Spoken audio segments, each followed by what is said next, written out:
Si nous voulons savoir comment résister à un tel totalitarisme, à un tel système totalitaire, nous devons comprendre son fonctionnement psychologique. Sans compréhension réelle des mécanismes psychologiques fondamentaux qui sont à l'œuvre, nous ferons probablement les mauvais choix. Nous combattrons ce nouveau totalitarisme comme s'il s'agissait d'une dictature, et c'est toujours une erreur fatale. Si vous tentez de résister à un système totalitaire de la même manière qu'à une dictature classique, vous êtes perdu.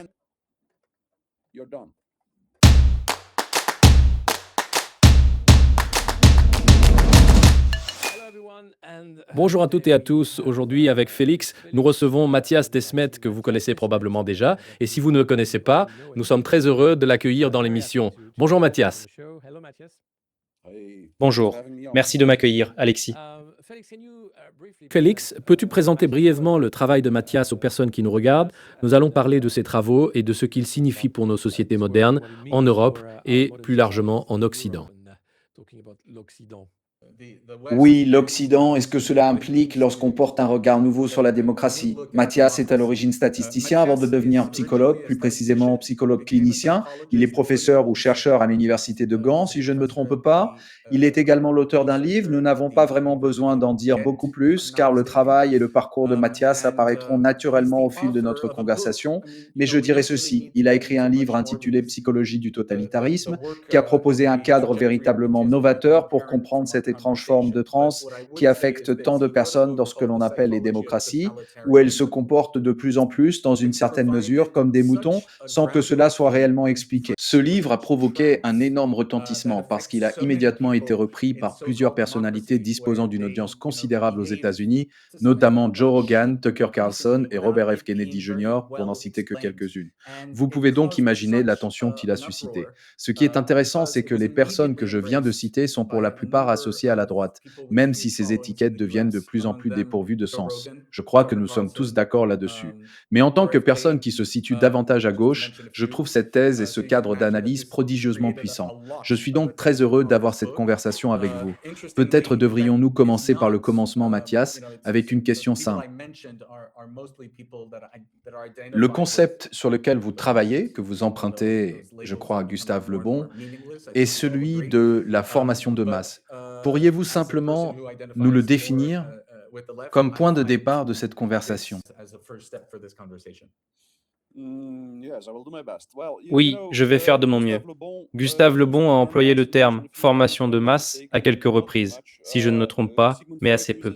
Sigmund Freud l'a utilisé une fois, et je pense être le premier à l'avoir employé systématiquement, en essayant de relier le fonctionnement psychique individuel à la psychologie des masses. Comme vous venez de le rappeler, je suis psychologue clinicien de formation, avec un diplôme complémentaire en statistique. J'ai donc commencé comme psychologue clinicien, puis j'ai suivi une formation supplémentaire en statistique. Au début de ma carrière universitaire, je me suis d'abord concentré sur le fonctionnement psychologique individuel.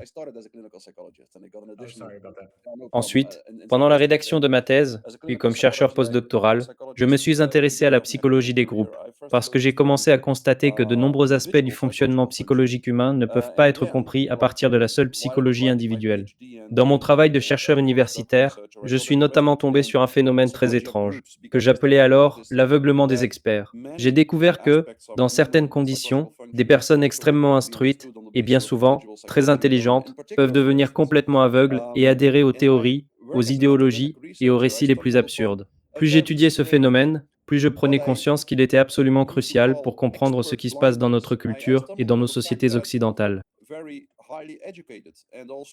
Car cet étrange aveuglement, qui saisit les personnes lorsqu'elles sont sous l'emprise d'un récit ou d'une idéologie, constitue selon moi l'essence, ou du moins l'un des phénomènes psychologiques essentiels, de l'émergence des systèmes totalitaires. C'est à partir de là que j'ai commencé à m'intéresser véritablement à ce qu'est le totalitarisme. La plupart des gens assimilent ou confondent les États totalitaires avec les dictatures classiques, alors qu'il s'agit de systèmes complètement différents. J'ai commencé à comprendre que si nous voulons saisir la société et la culture dans lesquelles nous vivons aujourd'hui, nous devons comprendre la psychologie du totalitarisme. Nous devons comprendre ce qu'est réellement le totalitarisme. Et il est particulièrement important de le faire maintenant, parce que nous avons vu apparaître le totalitarisme fasciste, puis le totalitarisme communiste, mais que nous courons aujourd'hui le risque d'aboutir à une nouvelle forme de totalitarisme. Hannah Arendt nous avait déjà averti de l'émergence de ce nouveau totalitarisme. Nous avions assisté à l'effondrement du totalitarisme fasciste, et nous devions bientôt assister à celui du totalitarisme communiste. Mais, très rapidement, nous verrions émerger un nouveau totalitarisme. Un totalitarisme technocratique, dirigé non plus par des chefs tels que Staline ou Hitler, mais par de ternes bureaucrates et technocrates. Je pense que c'est précisément ce à quoi nous sommes confrontés aujourd'hui. Nous risquons d'aboutir à un système totalitaire technocratique et mondialiste. Si nous voulons savoir comment résister à un tel totalitarisme, à un tel système totalitaire, nous devons comprendre son fonctionnement psychologique. Sans compréhension réelle des mécanismes psychologiques fondamentaux qui sont à l'œuvre, nous ferons probablement les mauvais choix. Nous combattrons ce nouveau totalitarisme comme s'il s'agissait d'une dictature. Et c'est toujours une erreur fatale. Si vous tentez de résister à un système totalitaire de la même manière qu'à une dictature classique, vous êtes perdu. Mais au fond, le choix ne nous appartient pas. Nous voyons par exemple que l'Union européenne, et plus particulièrement la Commission européenne, prend de nombreuses mesures visant à réduire au silence les voix dissidentes, notamment à propos de la guerre en Ukraine. Nous voyons aussi des figures de l'opposition, issues de l'extrême droite, se voir interdire l'accès au Parlement européen pour certaines conférences. Pourquoi l'Union européenne va-t-elle aussi loin? Vous parlez de termes technocrates. C'est exactement ce que nous voyons. Mais nous avons le sentiment de ne pas pouvoir les combattre. Ils contournent les lois, ils contournent l'état de droit et prétendent défendre la démocratie en supprimant la démocratie ou la liberté d'expression. Beaucoup de personnes s'y opposent, veulent défendre la liberté d'expression et souhaitent évidemment arrêter ce processus, mais elles n'y parviennent pas. Quelle serait la meilleure réponse à ce que l'Union européenne est actuellement en train de mettre en place?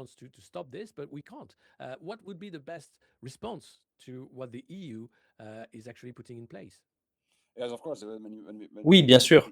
Lorsque nous regardons l'Union européenne, nous voyons effectivement un système qui prétend défendre la démocratie en l'abolissant. Ils sont sur le point de construire la machine de censure la plus impressionnante que l'histoire ait jamais connue. C'est le problème auquel nous faisons face. Une pression immense et un gigantesque appareil de censure imposé d'en haut. Mais c'est précisément ce que font toujours les systèmes totalitaires en formation. Dans la mesure où je comprends quelque chose à la psychologie des dirigeants totalitaires, ou du moins de ceux qui apparaissent publiquement comme les dirigeants d'un système totalitaire, je crois que ces dirigeants, comme ceux des systèmes totalitaires précédents, pensent réellement devoir sauver le monde. Ils sont convaincus qu'ils doivent imposer davantage d'ordre, qu'ils doivent instaurer ce nouvel ordre mondial afin de garantir l'avenir de l'humanité. Évidemment, quelque part au fond d'eux-mêmes, ils savent qu'ils ne sont absolument pas démocrates. Ils savent aussi, d'une certaine manière, qu'ils imposent sans relâche leurs propres préférences idéologiques à tout le monde, parce que l'être humain est toujours un être divisé. D'un côté, ils croient à quelque chose. De l'autre, ils savent simultanément que ce à quoi ils croient n'est pas tout à fait vrai. Mais, au niveau conscient de leur fonctionnement psychique, je crois réellement qu'ils sont animés par les meilleures intentions. Ils pensent sincèrement devoir agir comme ils le font. Ils sont convaincus que, sans l'imposition de toutes sortes de règles bureaucratiques et de toutes sortes de dispositifs de censure, la société s'effondrera, deviendra totalement chaotique, etc. Ils pensent ne disposer d'aucune autre solution que d'imposer un système technocratique. Lorsque vous étudiez les grands producteurs de propagande, Bernays, Hitler lui-même ou les premiers propagandistes marxistes, vous retrouvez toujours la même logique. Ils pensent n'avoir d'autre choix que de manipuler la population parce que, sans cette manipulation, l'ordre social s'effondrerait. Puis il se produit quelque chose de très étrange. Au départ, ils considèrent qu'ils doivent concevoir et appliquer toute cette propagande parce qu'elle est nécessaire au fonctionnement de la société. Ensuite, ils commencent à croire à leur propre propagande. Et, au bout d'un certain temps, ils deviennent complètement pervertis. Prenez l'exemple d'Edward Bernays. C'est exactement ce qu'il explique. Selon lui, la démocratie ne fonctionne pas. Il faudrait donc, derrière le gouvernement public, un autre gouvernement, le véritable gouvernement, chargé de manipuler tous ces individus stupides et irrationnels qui composent la population, afin d'empêcher la société de sombrer dans le chaos le plus complet. Regardez Hitler. C'est exactement la même chose. Regardez tous les grands propagandistes de l'histoire. Vous retrouverez toujours ce schéma. Ils produisent de la propagande avec les meilleures intentions, puis finissent par tomber complètement sous l'emprise de leurs propres mensonges, jusqu'à ce que leur personnalité soit totalement pervertie. Ce qui est fascinant dans ce que vous décrivez, c'est que même des personnes animées des meilleures intentions peuvent suivre cette trajectoire. Walter Lippmann, par exemple, publie vers 1920 une étude consacrée à la couverture de la révolution russe par le New York Times pendant plusieurs années. Elle s'intitule A Test of the News. Il y montre que, semaine après semaine, le New York Times annonce que les bolcheviks vont tomber dans quelques jours et que les Russes blancs vont reprendre le pouvoir. Pendant 3 ans, le journal ne cesse donc de prendre ses désirs pour des réalités. Lippmann publie cette étude pour dire en substance, regardez, c'est de la propagande. Et puis, presque sans que l'on s'en aperçoive, il devient lui-même un propagandiste majeur. Au cours des 40 années suivantes, il devient probablement l'éditorialiste le plus célèbre et le plus influent des États-Unis avant de se transformer lui-même en vecteur de propagande. Je pense qu'il serait très utile de revenir à la question d'Alexis, que pouvons-nous faire? Bon sang, que pouvons-nous faire? Comment devons-nous étudier ce phénomène? Parce que nous avons déjà connu cette situation. J'ai trouvé extrêmement utile et essentiel votre manière d'expliquer que la démocratie moderne n'est pas ce que l'on nous a raconté. L'histoire de la démocratie moderne n'est pas celle que l'on nous enseigne. Au XVIIIe siècle, nous sommes passés de monarchies absolutistes, ou plus ou moins absolutistes, à des systèmes présentés comme des démocraties, mais qui n'étaient pas réellement démocratiques. C'étaient des systèmes oligarchiques.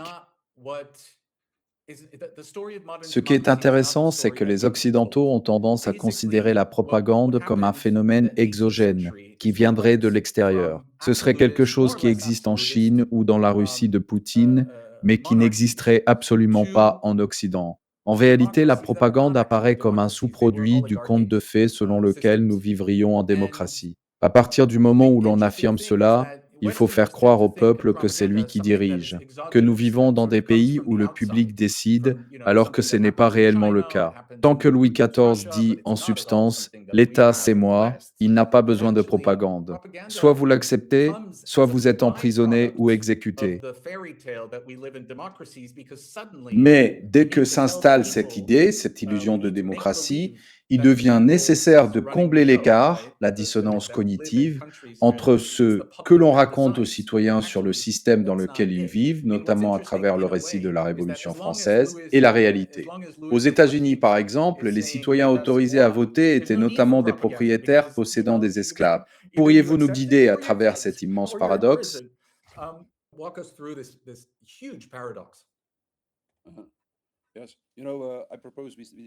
Je propose que nous essayions de répondre à la question de savoir ce que nous pouvons faire face à ce système de propagande. Nous pouvons agir. Je crois que les totalitaires et les personnes qui s'appuient sur la propagande ont déjà perdu. Mais nous devrons être prêts à sacrifier quelque chose. Ce sera indispensable. Mais permettez-moi d'abord de revenir sur l'émergence de la démocratie moderne. Je crois qu'au départ, les pères fondateurs de la démocratie moderne, notamment ceux qui ont établi, aux États-Unis, la première démocratie moderne après la Révolution américaine, comme Thomas Jefferson, croyaient réellement qu'une démocratie pouvait exister. Il est très intéressant d'examiner leurs idées. Thomas Jefferson, par exemple, affirmait que pour qu'une démocratie fonctionne et soit véritablement démocratique, la majorité de la population devait être composée de petits agriculteurs autonomes, propriétaires de leurs terres. C'est très intéressant, parce qu'il était parfaitement conscient que les citoyens ne peuvent voter rationnellement que lorsqu'ils voient de leurs propres yeux les faits qui ont une incidence sur leur vie. Selon lui, si la majorité de la population se compose de petits propriétaires terriens, ceux-ci peuvent observer directement les réalités qui influencent leur existence. Lorsqu'ils votent pour un responsable politique, ils peuvent donc juger, à partir de leurs propres observations et de leurs propres réflexions, si cette personne leur est bénéfique ou non. Et si leur choix a des effets négatifs sur leur vie quotidienne, ils voteront pour quelqu'un d'autre à l'élection suivante. Thomas Jefferson a d'ailleurs acheté à la France de Napoléon le territoire de la Louisiane, parce qu'il voulait qu'il y ait suffisamment de terre pour que chaque Américain puisse devenir un petit propriétaire. Il prenait donc cette idée au sérieux. Il a réellement essayé d'établir un système politique dans lequel la majorité de la population pourrait posséder une petite exploitation. Mais nous nous situons à la fin du XVIIIe et au début du XIXe siècle. Le monde s'est industrialisé à une vitesse extraordinaire. Très rapidement, les citoyens n'ont plus été en mesure d'observer directement les faits qui déterminaient leur vie quotidienne. Ils ont alors eu besoin d'une presse et de journalistes capables de rendre visible cette réalité devenue invisible, mais néanmoins décisive pour leur existence. C'est ce que Walter Lippmann, que vous venez d'évoquer, décrit dans son remarquable ouvrage Public Opinion. C'est un livre très intelligent et très bien écrit, qui aboutit pourtant aux conclusions les plus étranges, les plus stupides et les plus absurdes. C'est donc un ouvrage paradoxal, remarquablement écrit et très intelligent, mais débouchant sur certaines des conclusions les plus stupides que l'on puisse imaginer. Lippmann y explique précisément que, du fait de l'industrialisation du monde, les faits importants n'étaient plus directement visibles pour les citoyens et que ceux-ci avaient donc besoin du journalisme. La démocratie naissante s'est alors heurtée à un deuxième problème. Les journalistes devaient décrire objectivement la réalité et les faits importants. Mais ils ont très vite découvert qu'il était impossible de décrire la réalité de manière parfaitement objective. On ne dispose pas toujours d'un nombre suffisant de témoins directs pour rendre compte de tous les faits pertinents. Et même lorsqu'il existe 5 témoins d'un même événement, chacun le décrira différemment. Le journalisme naissant s'est donc très tôt aperçu que l'objectivité absolue était impossible et que tout récit du réel comporte nécessairement une dimension subjective. Un autre problème est ensuite apparu. Les citoyens ne voulaient pas payer pour un journalisme de grande qualité. Personne ne voulait en assumer le prix. Lippmann disait que les gens acceptent de payer pour tout, sauf pour la vérité. Si vous leur proposez un journalisme de qualité qui a un coût, ils ne veulent pas le payer. Dès les premières décennies des médias et du journalisme moderne, il est apparu que le public ne voulait pas financer cette activité et que seules les grandes entreprises et les puissances industrielles étaient disposées à le faire. Le journalisme a donc été capturé très tôt par des oligarques. À la fin du 19e siècle, selon Walter Lippmann, qui fut ensuite considéré comme le journaliste le plus influent du XXe siècle, le monde était dirigé par un petit groupe de familles résidant à Londres et gouvernant la planète comme s'il s'agissait de leur entreprise privée. Voilà la conclusion à laquelle il arrivait à la fin du 19e siècle. Si vous disiez la même chose aujourd'hui, vous seriez qualifié de complotiste. Mais tous ceux qui ont véritablement étudié la démocratie moderne ont conclu qu'il s'agissait soit d'une oligarchie, soit d'un système du même ordre. Hannah Arendt, par exemple, affirme dans la préface des Origines du totalitarisme que le monde est dirigé par les services de renseignement des États-Unis. Si vous disiez cela aujourd'hui, vous seriez également qualifié de complotiste. Aldous Huxley disait exactement la même chose. Selon lui, nous étions en train d'aboutir à un système qui, en surface, ressemble à une démocratie, mais qui est en réalité une oligarchie dirigée par un groupe d'oligarques et leur armée de manipulateurs de l'esprit.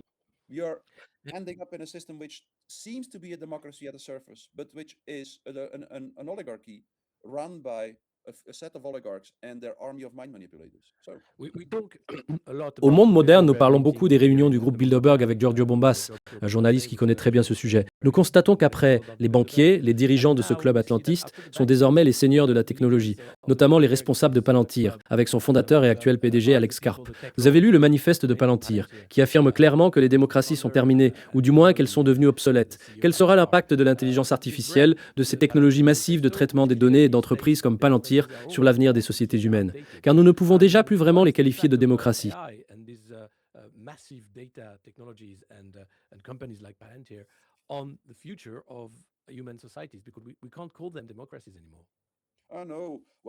Non, effectivement, l'intelligence artificielle est et sera évidemment un outil formidable pour les producteurs de propagande.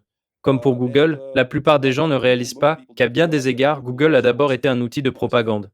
L'intelligence artificielle le sera encore davantage, c'est vrai. Mais je voudrais mettre en garde contre quelque chose de très important. Il est incontestable que nous ne vivons pas dans une démocratie. Il est également vrai que le véritable centre du pouvoir se situe, d'un côté, au niveau des services de renseignement et de l'autre au niveau des oligarques qui dirigent en réalité ces services. Tout cela est vrai. Cependant, si nous arrêtons notre analyse à ce constat, nous nous sentirons inévitablement impuissants et démunis. Nous aurons l'impression que le centre de gravité du système se trouve chez ces oligarques, dans leurs armées de manipulateurs mentaux, etc. Mais si nous prenons de la hauteur et observons l'ensemble du système totalitaire, nous découvrons quelque chose de différent. Le centre de gravité d'un système totalitaire ne se situe jamais véritablement chez les oligarques ou au sein de l'élite totalitaire. Il se situe au niveau des masses soumises à la propagande, c'est-à-dire des 20 à 30% de la population qui adhère au récit propagandiste. C'est un point extrêmement important. C'est précisément pour cette raison qu'Hannah Arendt a été une philosophe si remarquable du totalitarisme. Elle expliquait que, dans une dictature classique, il est logique d'essayer de détruire le régime dictatorial, parce que le centre de gravité de la dictature se trouve dans ce régime. Dans un système totalitaire, en revanche, même si vous détruisez l'élite totalitaire, rien ne change réellement. Il subsiste une masse, pas nécessairement très nombreuse, environ 20 à 30% de la population, qui constitue le véritable centre de gravité du système. Cela signifie que le totalitarisme est, bien davantage qu'une dictature classique, un système psychologique. Lorsque vous commencez à le comprendre, vous comprenez aussi que ce qui doit changer dans un État totalitaire, c'est le système psychologique lui-même. Nous devons donc analyser véritablement l'origine de cet étrange pacte diabolique entre les élites, les producteurs de propagande et les masses propagandisées. Une fois que nous aurons compris ce mécanisme, comment apparaît et fonctionne cet étrange phénomène de formation de masse par la propagande, nous disposerons de la clé permettant de choisir la bonne stratégie pour y faire face. Je ne prétends pas que cette guerre sera gagnée en une semaine, Mais nous avons cette clé entre nos mains. Nous commencerons alors à comprendre que l'acte de parler sincèrement, que la pratique de l'art de la parole de vérité, constitue la clé permettant de surmonter le totalitarisme. Cette manière de voir les choses, cet outil d'analyse du problème résonne très fortement en moi. Comme vous le savez, puisque nous en avons déjà parlé, Mathias, je viens de l'addiction aux drogues. Lorsque vous décrivez ces 20 à 30% de la population qui adhèrent à la doxa des élites totalitaires, vous décrivez un État qui n'est pas complètement étranger à celui de l'addiction. Penser que l'expertise, la connaissance éclairée et le raisonnement suffiraient à faire sortir ces personnes de cet état est une erreur. C'est très proche de ce qui se passe avec une dépendance. Vous ne vous libérez pas de la prison de l'addiction par le raisonnement. Dans ce contexte, le raisonnement est totalement hors sujet. Il devient tout simplement sans pertinence. Ce dont vous avez besoin, c'est d'agir. Et cette action passe notamment par la parole de vérité. C'est pour cette raison que les personnes dépendantes se réunissent et disent que ce qui ne peut pas être dit. Elles déclarent: Bonjour, je m'appelle un tel et je suis dépendant. Immédiatement, le pouvoir de l'addiction diminue. Je pense que l'un des points les plus puissants de votre travail est le suivant. En général, les critiques que vous décrivez nous laissent avec un sentiment de désespoir. Elles donnent l'impression que nous sommes condamnés. Des personnes extrêmement puissantes, disposant de sommes d'argent considérables ainsi que d'un contrôle et d'une influence immense, prennent toutes les décisions. Mais vous montrez qu'il existe en réalité une puissance propre à cette parole de vérité. Ce que je trouve très intéressant dans cette insistance sur la nécessité de dire la vérité, c'est qu'elle semble paradoxale à une époque où nous avons admis que l'objectivité n'était pas réellement accessible. Pouvez-vous expliquer la différence entre un langage prétendument objectif, qui est illusoire puisque cette quête d'objectivité est inaccessible, et la recherche d'une parole de vérité qui, elle, a profondément du sens? Oui, je peux essayer d'expliquer cela. Je voudrais peut-être commencer par le point suivant. L'idée selon laquelle les êtres humains seraient rationnels constitue l'une des illusions fondamentales de la démocratie moderne. Tous les pères fondateurs de la tradition des Lumières et de la démocratie moderne sont partis de la conviction que les individus peuvent penser rationnellement et effectuer des choix rationnels. Si vous leur donnez la liberté de choisir, ils sélectionneront donc leurs dirigeants de manière rationnelle. Mais après 10 ans de démocratie moderne, en réalité, même après une seule année, ces fondateurs savaient déjà que cette idée était illusoire. Ils avaient constaté que les individus ne choisissaient absolument pas de manière rationnelle. Il s'est alors produit quelque chose de particulier. Le discours dominant de nos démocraties modernes a continué à croire, ou du moins à affirmer, que l'être humain était un être rationnel. Mais, dans les coulisses, les véritables dirigeants de nos sociétés sont partis de l'idée exactement opposée.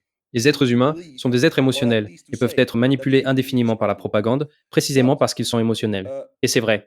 En définitive, notre pensée rationnelle n'est qu'une couche extrêmement mince à la surface de notre être. Elle est très importante et nous pouvons l'utiliser pour nous transformer progressivement. Mais, fondamentalement, nous sommes des êtres irrationnels et émotionnels. Nous cherchons avant tout à maîtriser notre vie émotionnelle. C'est précisément le cœur de ma théorie de la formation de masse.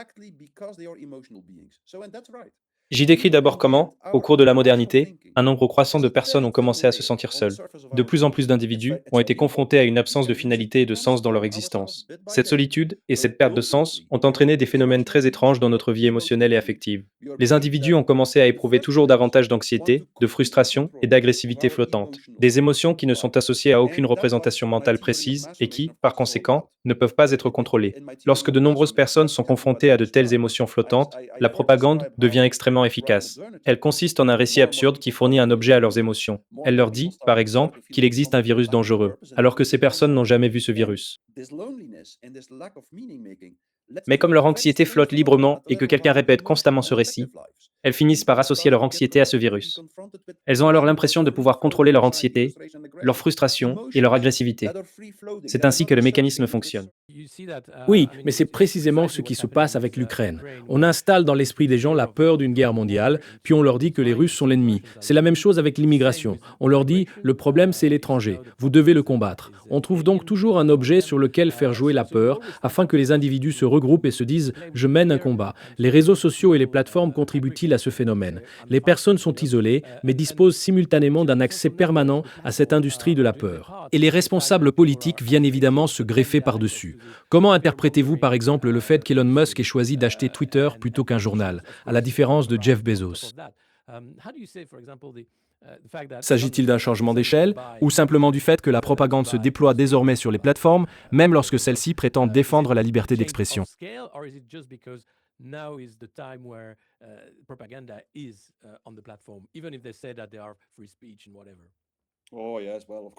Oui, bien sûr. Si j'étais un oligarque désireux de faire de la propagande, j'achèterais moi aussi Twitter.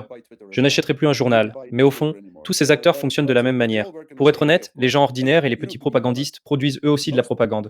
La plupart des personnes qui publient sur les réseaux sociaux savent intuitivement qu'une publication aura davantage de succès si elle suscite de l'anxiété ou joue sur la frustration du public. Ce que font les grands propagandistes n'a donc rien d'exceptionnel. Ils appliquent simplement le même mécanisme à une échelle beaucoup plus vaste et de manière beaucoup plus efficace, avec encore moins de conscience éthique que les gens ordinaires. Tous utilisent le même principe. Ils sentent que la plupart des individus sont aux prises avec une grande quantité de frustration, d'anxiété et d'agressivité flottante. Lorsqu'ils diffusent un récit qui fait appel à ces émotions, ce récit a de fortes chances de réussir. Ils prennent alors le contrôle parce qu'ils contrôlent le récit. C'est ce qui se produit. Mais nous constatons aussi que les technocrates mondialistes, malgré leur immense appareil de propagande, échouent très souvent. Ils ont essayé d'imposer le récit du hantavirus. Ils ont essayé d'imposer celui de la variole du singe, sans succès. Le récit ukrainien, en revanche, a fonctionné. On a pu observer quelque chose de très intéressant. La même semaine où le récit du coronavirus perdait son pouvoir psychologique sur la population, le récit ukrainien est apparu. Voilà comment cela fonctionne. Lorsqu'un récit perd sa puissance, toutes les émotions redeviennent flottantes et cherchent immédiatement un nouveau récit auquel se rattacher. C'est probablement pour cette raison que toutes ces émotions s'étaient déjà attachées au récit ukrainien. Le récit de la variole du singe n'a ensuite pas fonctionné, pas plus que celui du hantavirus, simplement parce qu'il ne restait plus suffisamment d'anxiété flottante disponible pour qu'un nouveau récit puisse s'imposer. Je pense donc que les récits les plus dangereux aujourd'hui sont ceux de la guerre en Iran et de la guerre en Ukraine. Ce sont actuellement les récits les plus dangereux. Pardon, mais ce que vous décrivez me fait penser à quelque chose de très intéressant. Depuis plus de 10 ans, nous parlons d'une crise de la démocratie. Pourtant, d'une certaine manière, ce que nous traversons est peut-être plutôt une crise de la propagande. Nous arrivons à un moment où le récit devient si invraisemblable qu'il cesse de fonctionner. Je pense constamment à ce qui se passe en Palestine depuis le 7 octobre. Les grands médias, partout en Europe et aux États-Unis, diffusent un récit permanent sur les événements. Mais, parallèlement, les gens voient sur leurs écrans ce qui se déroule réellement. Ils constatent un écart tellement immense entre les deux qu'ils ne croient tout simplement plus au récit médiatique. J'ai le sentiment que la décision de commencer à parler d'un conseil de paix et de passer d'une phase industrielle du génocide à une sorte de massacre quotidien de plus faible intensité, qui lui n'a absolument pas cessé, a été prise d'une certaine manière par l'Occident et par les oligarques occidentaux. La dissonance cognitive était devenue si massive qu'il était indispensable de reléguer à l'arrière-plan un récit qui, malgré tous les efforts déployés, ne fonctionnait plus. Cette analyse vous paraît-elle pertinente? Oui, j'adopte toujours une position très nuancée lorsqu'il s'agit de ce qui se passe en Israël. Lorsque nous parlons d'Israël, de quoi parlons-nous exactement? Parlons-nous du système représenté par Netanyahou? Dans ce cas, oui, évidemment. Concernant par exemple la guerre actuelle en Iran, celle-ci a été planifiée il y a 30 ans et se matérialise aujourd'hui. Mais Israël ne se réduit pas selon moi à Netanyahou et à son gouvernement mondialiste. Beaucoup d'Israéliens ne s'identifient pas à ce régime, et je crois qu'ils se trouvent eux aussi dans une situation extrêmement difficile. Nous devons être très prudents lorsque nous concentrons tout le problème sur un seul objet, qu'il s'agisse des juifs, des musulmans ou de n'importe quel autre groupe. Il est toujours préférable de prendre un peu de recul et d'essayer d'appliquer le conseil d'Alexandre Solzhenitsyn. Il disait que, lorsque nous parlons du bien et du mal, nous sommes toujours tentés de tracer entre les personnes la ligne de séparation entre le bien et le mal. Or, cette ligne traverse le cœur de chaque être humain. Dans le cœur de chacun se trouve à la fois le bien et le mal. J'essaie donc toujours de conserver une approche nuancée. Je pense toutefois qu'il fait peu de doute que ce qui se déroule actuellement en Iran constitue une tentative éhontée du bloc de puissance israélo-américain visant à détruire un pays et à l'exploiter à son propre avantage. Mais je veille toujours à ne pas commencer à croire que, si Israël ou les Juifs cessaient d'exister, tous les problèmes du monde seraient résolus. Ce n'est pas vrai. Ce qui importe réellement, c'est de chercher dans quelle direction nous pouvons trouver une solution authentique aux problèmes auxquels nous sommes confrontés. C'est là, je crois, qu'intervient la question de la propagande et de son pouvoir. L'essence de la révolution métaphysique, que nous traversons est une lutte de pouvoir entre, d'un côté, la masse propagandisée et de l'autre, un groupe qui émerge aujourd'hui et qui est uni par la parole sincère. Je pense que c'est l'élément le plus important sur lequel nous devons nous concentrer. D'un côté, nous voyons partout les masses propagandisées, qui possèdent toujours une caractéristique commune. Elles ont besoin d'un bouc émissaire. Elles situent toujours l'origine de tous les problèmes en un point unique. Ce faisant, elles deviennent impuissantes, ou se placent entièrement sous le pouvoir de ceux qui diffusent la propagande. Voilà ce que sont les masses propagandisées. Nous les voyons désormais partout.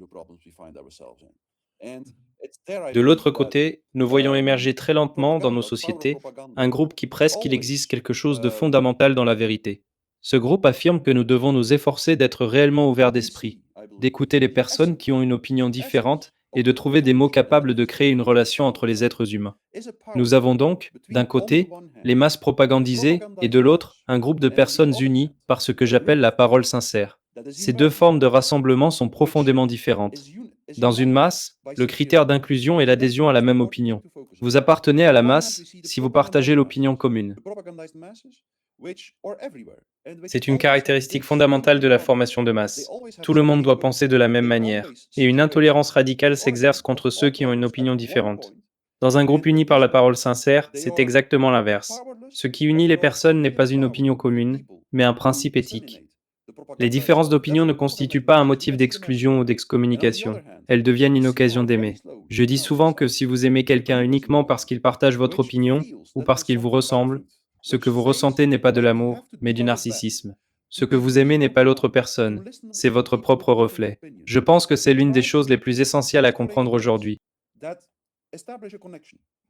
Nous avons besoin de voir émerger un groupe de personnes et une nouvelle manière de vivre ensemble, qui ne repose pas d'abord sur les opinions, mais sur des principes éthiques. Le principe selon lequel chacun peut avoir sa propre opinion. Le devoir, pour chacun, de l'exprimer de la manière la plus sincère possible. Et l'effort consistant à rester aussi ouvert que possible aux opinions différentes. Cela revient toujours à chercher un moyen de transcender notre propre ego. C'est pourquoi j'hésite à choisir un camp lorsque nous parlons d'Israël, de la Russie, de l'Ukraine ou de n'importe quel autre conflit. J'ai bien sûr ma propre opinion. Concernant l'Ukraine, mon humble avis est que Poutine ne disposait pas réellement d'une autre option que d'attaquer. Je pense que l'OTAN avançait ses frontières vers l'Est, et que, pour que la Russie puisse continuer d'exister comme une grande puissance, très peu d'autres choix s'offraient à elle, sinon empêcher l'OTAN de prendre le contrôle de l'Ukraine. Cela ne signifie absolument pas que Poutine soit un saint. Lorsque vous connaissez la manière dont il est arrivé au pouvoir, vous voyez qu'il a été impitoyable à de nombreux égards, qu'il a eu recours à des opérations sous faux drapeau contre sa propre population, et que plusieurs journalistes qui tentaient de dire la vérité ont été assassinés. Je ne prétends donc pas que Poutine soit un saint. Mais je dis que, dans la culture occidentale, nous avons plus qu'assez de raisons de porter un regard critique sur nous-mêmes et de reconnaître que nous sommes probablement la principale force motrice du processus actuel. C'est nous qui poussons le monde vers une troisième guerre mondiale. Il en va de même pour ce qui se déroule en Israël et en Iran. Je crois que la guerre en Iran et l'ensemble de la stratégie du bloc israélo-américain ont été planifiés il y a 30 ans. Si vous lisez les travaux de Brzezinski et les révélations de Seymour Hersh sur les plans géopolitiques américains, personne ne peut sérieusement prétendre que l'Iran est aujourd'hui attaqué simplement parce qu'il constituerait un danger. Et Wesley Clark, Oui, bien sûr. Personne ne peut affirmer que l'Iran est attaqué aujourd'hui parce qu'il représenterait un danger et s'apprêterait à utiliser contre Israël. Netanyahou et Trump utilisent cet argument pour justifier une guerre. Il ne s'agit que d'une forme d'impérialisme géopolitique. je trouve cette position tout à fait juste et je me reconnais dans ce que vous décrivez à propos de Poutine. Selon mon opinion, dont j'admets volontiers qu'elle n'est pas particulièrement humble, je pense également que la résistance palestinienne ne disposait d'une certaine manière que de très peu d'options après 80 années de génocide au ralenti. Sinon entreprendre quelque chose de radical, comme les attaques du 7 octobre. Cela ne signifie pas que je ne comprenne pas que si Israël n'existait pas, le Moyen-Orient ne se transformerait évidemment pas soudainement en Disneyland.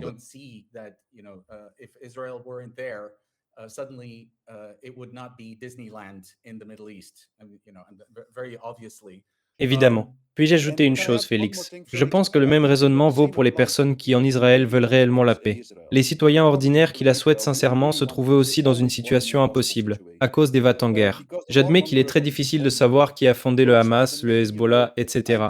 La situation est extrêmement complexe, la propagande est omniprésente, et il est particulièrement difficile de déterminer qui finance qui. Mais je crois que les citoyens ordinaires d'Israël qui souhaitent sincèrement la paix se trouvent dans une situation aussi problématique que les habitants de Gaza. Les personnes qui veulent la paix, des deux côtés, sont prises dans une situation extrêmement difficile.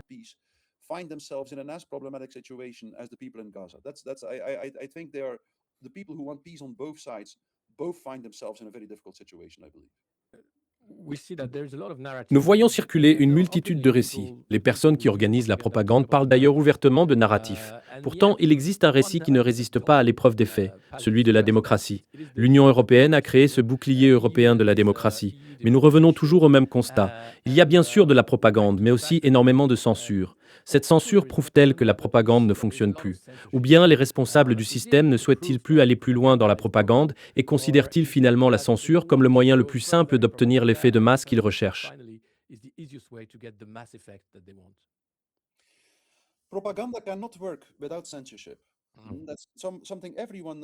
La propagande ne peut pas fonctionner sans censure. Tout le monde le sait et les propagandistes le savent parfaitement. Pour que leur propagande fonctionne correctement, ils doivent s'assurer qu'elle soit la seule voix entendue dans la société. C'est pour cette raison qu'ils ont tellement peur des voix dissonantes. La censure est donc nécessaire au fonctionnement effectif de la propagande. Celle-ci doit être omniprésente. Mais lorsqu'il existe malgré tout des voix dissonantes, il se produit quelque chose de très intéressant, que Gustave Le Bon avait déjà observé. Il expliquait que, lorsqu'une importante formation de masse apparaît, qu'elle soit produite par la propagande ou qu'elle surgisse spontanément, certaines personnes s'y opposent toujours. Une petite partie de la population ne tombe pas sous son emprise et se dresse contre elle. Ces personnes ont généralement le sentiment qu'elles ne parviennent pas à réveiller les masses. C'est extrêmement frustrant pour celles et ceux qui ne succombent pas à la formation de masse. Ils voient les foules adhérer aux récits les plus absurdes et essaient de les réveiller. Ils cherchent à leur démontrer que le récit auquel elles croient est absurde, que Poutine n'est pas le véritable agresseur en Ukraine, que les faits le montrent de multiples façons, etc. Mais les voix dissonantes sont généralement déçues, parce qu'elles constatent qu'elles ne réussissent pas à réveiller les masses. Gustave Le Bon soulignait cependant un point extrêmement important. Le fait que les voix dissonantes ne parviennent pas à réveiller les masses ne signifie pas qu'elles n'ont aucun effet. Elles en ont un. Elles empêchent généralement la masse d'atteindre son stade ultime, celui où elle devient entièrement destructrice, et commence à éliminer tous ceux qui refusent de la suivre. Tant que les voix dissonantes continuent à s'exprimer, la formation de masse n'atteint pas sa phase finale et la plus destructrice. C'est essentiel. La masse se détruira elle-même avant de détruire la voix dissonante. Le conseil stratégique le plus important adressé aux voix dissonantes est donc toujours le même. Continuez à parler. Vous ne réussirez probablement pas à réveiller les masses, mais vous les empêcherez de détruire ceux qui refusent de les suivre. La masse finira alors par se détruire elle-même. La formation de masse est intrinsèquement destructrice. Elle apparaît pour répondre à la frustration et à l'anxiété qui flottent librement dans la population. Mais elle ne supprime pas cette frustration. Elle l'alimente, tout comme elle alimente l'agressivité. La formation de masse est donc symptomatique. Elle est contre-productive face à l'agressivité, puisqu'elle en produit encore davantage. Cette agressivité doit nécessairement trouver une issue. Si la voix dissonante cesse de parler, l'agressivité de la masse se concentrera sur elle, sur les personnes qui ne croient pas à la formation de masse et qui refusent de suivre la foule. Si, au contraire, les voix dissonantes continuent à s'exprimer, il existe de fortes chances que la masse commence par se détruire elle-même. Le principe stratégique essentiel est donc que la voix dissonante doit continuer à parler, quelle que soit l'ampleur de la censure. La censure est évidemment très importante, mais personne ne peut nous empêcher de parler dans la rue, dans les commerces et dans la vie quotidienne. C'est précisément là, dans la vie réelle plutôt que dans l'espace numérique, que la voix dissonante produit son effet le plus puissant. Continuer à parler comporte bien sûr des risques, nous le savons, mais dire la vérité a toujours été risqué. Certains d'entre nous peuvent mourir, certains peuvent perdre leur emploi, certains peuvent être diffamés dans les médias. En Belgique, tous les médias m'ont diffamé, la télévision nationale, tous les journaux, tous ensemble. Pourtant, je continue à m'exprimer et j'ai le sentiment qu'un nombre croissant de personnes m'écoutent. Je continuerai donc à parler, quelle que soit la singularité de mon opinion, je ferai de mon mieux. Mais il est très important de s'exprimer de la bonne manière. Il ne faut pas laisser notre ego intervenir. Il ne faut pas attaquer l'autre de manière excessive. La voix dissonante produit son effet le plus puissant lorsqu'elle cherche moins à convaincre qu'à témoigner. Essayez de témoigner de ce que vous ressentez intérieurement. Témoignez du sentiment que ce qui se passe aujourd'hui n'est ni démocratique, ni humain, et ne pourra pas être constructif pour la vie collective. Essayez de témoigner de ce que vous ressentez. Parlez depuis l'âme, et non depuis l'ego. C'est pour cette raison que j'organise des ateliers consacrés à la parole sincère. Apprendre à distinguer la parole qui vient de l'ego de celle qui vient de ce que j'appelle l'âme, de l'intérieur de nous-mêmes, de notre corps résonnant. C'est cela, l'art de la parole sincère. Que nous soyons en désaccord à propos d'Israël, du terrorisme musulman ou de n'importe quel autre sujet n'est pas l'essentiel. Ce qui compte, c'est que nous fassions tous de notre mieux pour exprimer ce que nous croyons et ce que nous ressentons sincèrement à l'intérieur de nous-mêmes. Si nous continuons à le faire, nous commencerons lentement à entrer en résonance les uns avec les autres. Un nouveau lien humain apparaîtra. C'est précisément ce que nous avons perdu. Au cours des derniers siècles, l'émergence du rationalisme, de la culture des Lumières et de l'idéologie des Lumières a isolé les individus les uns des autres. Elle les a rendus de plus en plus seuls, et c'est cette solitude qui les a rendus vulnérables à la propagande. Nous voyons ainsi que la parole sincère et le rétablissement d'un lien entre les êtres humains constituent la véritable réponse au problème de la solitude, et donc la véritable solution à la crise que nous traversons aujourd'hui.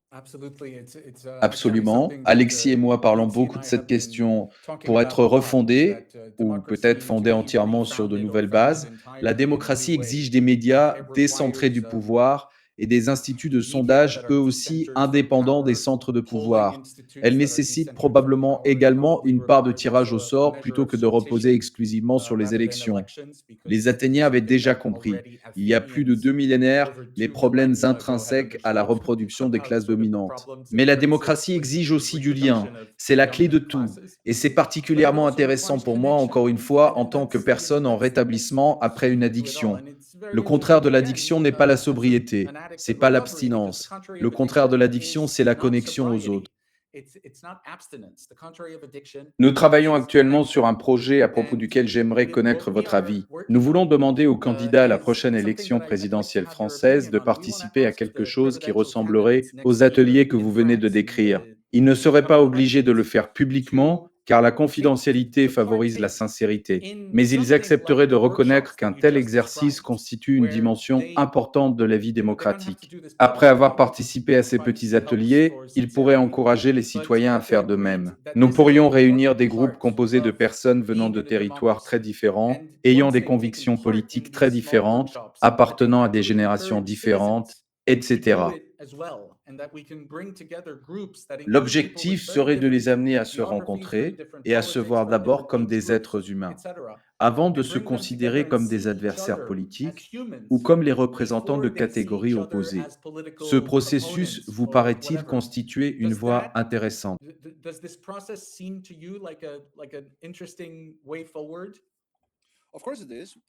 Bien sûr, c'est essentiel, et c'est probablement l'une des choses les plus importantes qui devraient se produire aujourd'hui. Pratiquer la parole sincère et apprendre à se voir mutuellement comme des êtres humains. La question est évidemment de savoir dans quelle mesure ces responsables politiques accepteront de participer à une telle démarche. Le problème de notre société, la raison pour laquelle elle a perdu le contact avec la sincérité et la parole de vérité, trouve en définitive son origine dans notre conception fondamentale de l'être humain et du monde. Il y a quelques siècles, nous avons commencé à croire que l'être humain était un être matériel, que nous vivions dans un système exclusivement matériel, et que l'être humain était essentiellement un organisme biologique, une sorte de machine biologique. Nous avons également commencé à croire que le but ultime de la vie était la survie biologique. Toutes ces idées auxquelles nous avons adhéré sont bien sûr complètement absurdes. La véritable science nous a montré exactement le contraire. La réalité matérielle n'est pas la réalité ultime, et l'être humain ne se réduit pas à un être biologique. Quoi qu'il en soit, notre société demeure sous l'emprise de cette vision matérialiste et rationaliste du monde. Je ne sais pas si vous connaissez le remarquable discours prononcé par Alexandre Solzhenitsyn à Harvard en 1978. Les Américains s'attendaient à ce qu'il critique le communisme. Mais, au lieu de cela, Solzhenitsyn s'est mis à critiquer la culture occidentale et son matérialisme. Il affirmait que la culture occidentale ne pouvait pas continuer à exister, parce qu'elle reposait sur une vision matérialiste du monde. Or, dans cette conception matérialiste, il n'existe aucune raison de sacrifier quoi que ce soit au nom de la vérité. C'est un point essentiel. Pour dire la vérité, vous devez toujours sacrifier quelque chose. Lorsque vous dites la vérité, vous perdez inévitablement quelque chose dans le monde des apparences. Dire la vérité revient à détruire les illusions dominantes. Et celui qui détruit les illusions d'une société devient l'objet de sa haine. La culture grecque antique le savait déjà très bien. Celui qui pratiquait la paressia, la parole franche, courageuse et sincère dans l'espace public, s'exposait à la haine. Cela signifie qu'il faut être prêt à sacrifier quelque chose pour dire la vérité. La question est donc la suivante. Les responsables politiques auxquels vous vous adressez seront-ils disposés à sacrifier quelque chose afin de dire la vérité? Certains pourraient l'être. J'espère sincèrement que vous persévérerez, que vous poursuivrez cette démarche et que vous essaierez de concrétiser ce projet.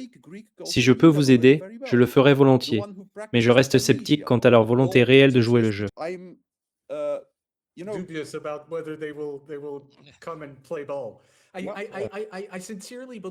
Je le crois sincèrement, et c'est pour cette raison que j'aimerais tant vous associer à cette démarche. Je pense qu'il s'agit d'un projet transnational visant à refonder la démocratie au XXIe siècle. Ce n'est pas un projet français, américain ou japonais. C'est un projet destiné à tout le monde, partout. Il me semble que, si une masse critique de citoyens demande très simplement aux responsables politiques de se soumettre à cet exercice de sincérité, ceux qui refuseront se retrouveront dans une position très difficile. Si nous faisons suffisamment connaître cette initiative, ils auront l'air de véritables criminels ou d'imbéciles s'ils répondent non. Certains trouveront évidemment un moyen de refuser, mais je pense qu'une masse critique d'entre eux acceptera réellement de participer, tandis que ceux qui s'y opposeront donneront une très mauvaise image d'eux-mêmes. C'est du moins notre espoir.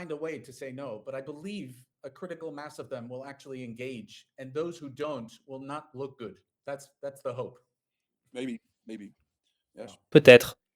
Oui, peut-être. Il est très difficile d'amener les responsables politiques à dire la vérité. La politique est l'art de mentir, je crois. Et nous sommes désormais arrivés au point que vous décriviez, ils finissent par croire eux-mêmes à leur propagande. Lorsque vous les écoutez, vous les entendez tenir des propos complètement délirants sur la puissance de l'Europe et sur d'autres sujets du même ordre. Ce qui est très inquiétant, c'est qu'ils semblent réellement croire à ce qu'ils disent, alors que l'on voit clairement que cela ne mène nulle part. Les véritables problèmes de l'Europe sont l'économie, l'inflation et l'énergie. Pourtant, ils parlent de tout le reste, comme si ces problèmes avaient déjà été résolus. Exactement. C'est incroyable. En Belgique, il y a 6 ou 7 mois, nous avons eu droit à un récit affirmant que des drones russes espionnaient nos aéroports et nos infrastructures militaires. J'ai immédiatement publié 3 messages sur les réseaux sociaux pour tourner ce récit en dérision. Très rapidement, il est apparu que toute cette histoire était une plaisanterie. Il s'agissait notamment d'un hélicoptère de police, d'un avion cargo, etc. Il est incroyable que des personnes intelligentes puissent réellement croire que Poutine viendrait nous espionner à Bruxelles avec des drones achetés chez MediaMarkt. C'est littéralement invraisemblable. Et pourtant, les gens y croient.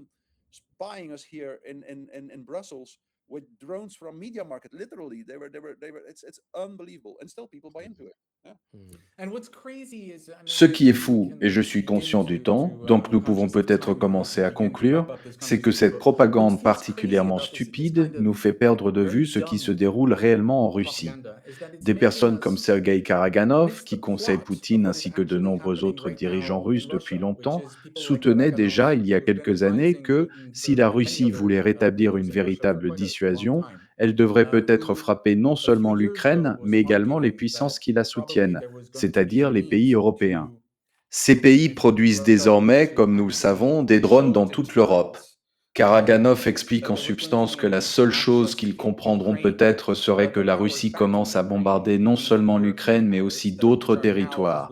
Les États baltes viennent évidemment à l'esprit. Nous semblons donc oublier qu'après avoir diffusé cette propagande pendant si longtemps, nous finissons par créer la réalité même à propos de laquelle nous racontions des mensonges à la population.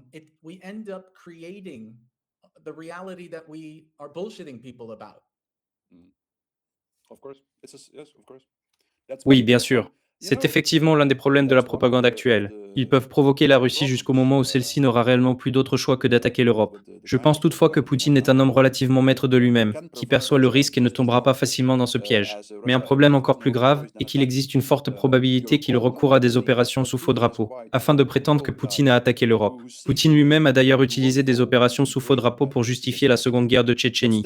Ce sont aujourd'hui les règles du jeu. Chacun les utilise à son avantage et chacun emploie la propagande à son propre bénéfice. Pendant la Première Guerre mondiale, les Allemands ont été, je crois, la dernière grande puissance à refuser d'utiliser la propagande.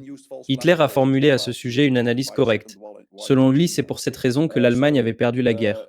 Il affirmait que la propagande et les mensonges incessants des Britanniques et des Américains avaient été si efficaces que même les soldats allemands avaient commencé à y croire. Il le décrit dans Mein Kampf. Hitler en a conclu que l'Allemagne devait utiliser la propagande de la même manière. Selon lui, les Allemands avaient perdu la guerre parce qu'ils avaient refusé d'y recourir. Ils avaient été trop honnêtes pour faire de la propagande.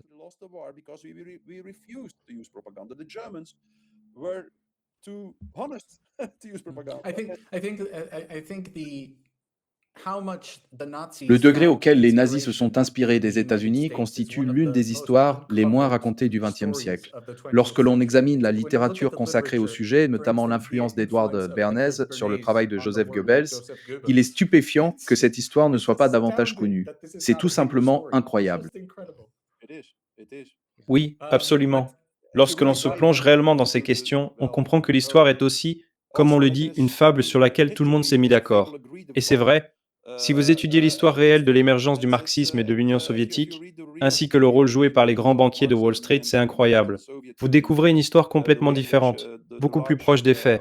Si vous examinez en détail la manière dont Bernays et Lippmann ont inspiré Goebbels et Hitler, l'ironie est saisissante.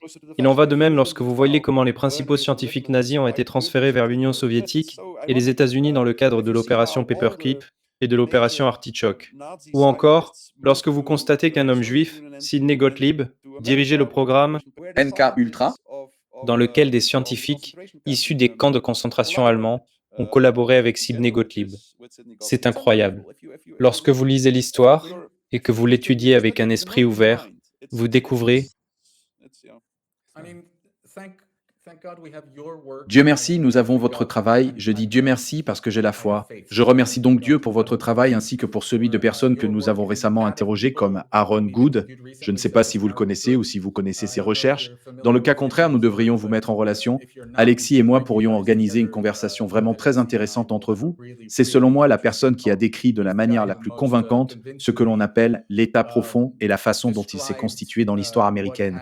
Son travail est extrêmement intéressant et essentiel. Merci infiniment, Mathias. Cette conversation était exceptionnelle.